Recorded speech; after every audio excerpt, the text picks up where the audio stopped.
Each year, the Chilliwack BC SPCA helps hundreds of animals find new homes. Adopting a dog from the BC SPCA can cost anywhere from $300 to $500, depending on size, age, and breed of the dog. Purchasing a purebred dog from a breeder can run anywhere from $1,000 to $3,000, depending on the breed of dog, with the most popular dog breed in the world being the Labrador Retriever. With vet bills, food, medication, training, grooming, and toys, the average cost of owning a pet is approximately $500 per year.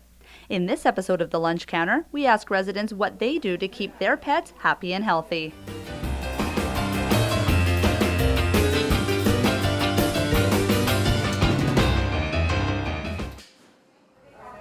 I think a home that people are prepared for a new dog, people that have done their homework and maybe had enough time to figure out the right temperament and go through their family and make sure everybody wants that dog and are prepared for the time commitment.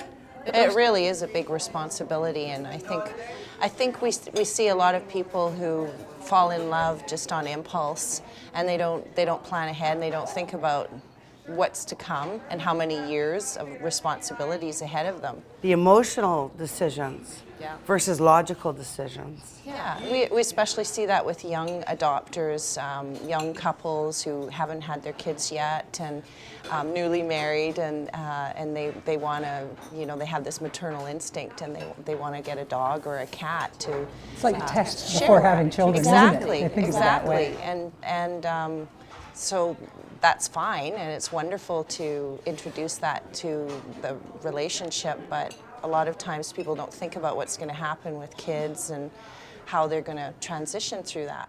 And whether or not the home is appropriately appointed for a dog, whether it's safe for a dog, an enclosed space for the dog to run in, or for the cat for that matter.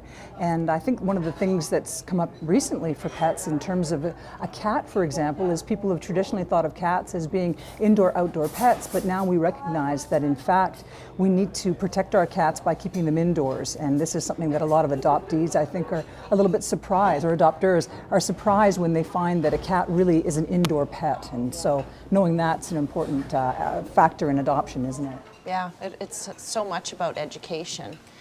But a lot of people, I find when they're coming and they've prepared themselves to get a pet, they've done research. I think that's different nowadays than it was in previous generations. A little more knowledgeable when they're making the decision. Everybody gets on the computer and Googles and, bringing home a new pet, and they know about the breeds. And we even have websites now that will allow you to put in the information like what your lifestyle is like, how much activity are you likely to be able to give a pet, a dog especially, and then to get breed specific about what the requirements are of those particular breeds. So we do have a much more knowledgeable owner in some respects, which is helpful. We just love her and feed her well. Great. Not too much of anything, and she gets her exercise, and we're just lucky she's a good dog. Yes, he sleeps with us, and then in the morning after he goes out for his pee at 6:30, he comes in and gets under the blankets to warm up. They're both on special diets, Okay. and they go to their vets regularly. Yeah. They're well taken care of. Spoiled, like children. Spoiled. How do you spoil them? Like they're part of your family, right? They're his How do you kids. spoil them? They're his kids. What do you mean his kids? Well, they're mine too now, but they were always your kids.